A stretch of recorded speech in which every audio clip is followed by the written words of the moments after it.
नमस्कार, एमटी मीडियामध्ये मी तुम्हा सर्वांचं पुन्हा एकदा स्वागत करते। मित्रांनो, बिग बॉस मराठी 5चा आजचा एपिसोड संपला आणि आपल्याला उद्याच्या एपिसोडचा प्रोमो दाखवण्यात आलेला आहे आणि प्रोमोमध्ये आपल्याला पाहायला मिळतंय उद्या आहे विकेंडचा वार, म्हणजेच भाऊच्या धक्क्यावर रितेश सर घेणार घरातील सर्व सदस्यांची शाळा।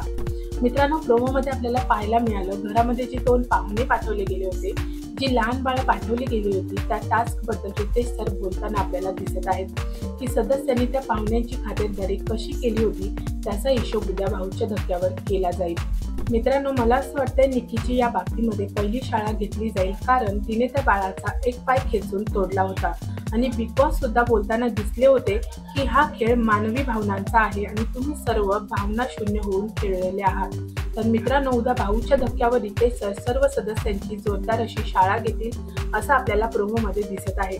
उद्या मित्रांनो, निकी, अरबाज, वैभव यांची शाळा तर घेतली जाईल, पण सोबतच जे खेळताना दिसत नाहीये त्यांची सुद्धा कान उघडणी, कान टोचणी केली जाईल। रितेश सर भाऊच्या धक्क्यावर कोणाचं कौतुक करताना दिसतील तर कोणाला फटकार लावताना दिसतील। तर मित्रांनो, आता उद्या भाऊच्या धक्क्यावर पाहूयात की आठवड्याचा हिशोब कसा घेतला जातो, जो सर्व सदस्यांचा लागणारा क्लास आहे तो कसा घेतला जातो। मित्रांनो, तुम्हाला काय वाटतं, भाऊच्या धक्क्यावर पहिली शाळा ही कोणाची घेण्यात येईल आणि कोणत्या सदस्याचं कौतुक पाहायला मिळेल? मला कमेंट बॉक्समध्ये नक्की सांगा। व्हिडिओ आवडला असेल तर त्याला लाईक, शेअर आणि सबस्क्राईब करा।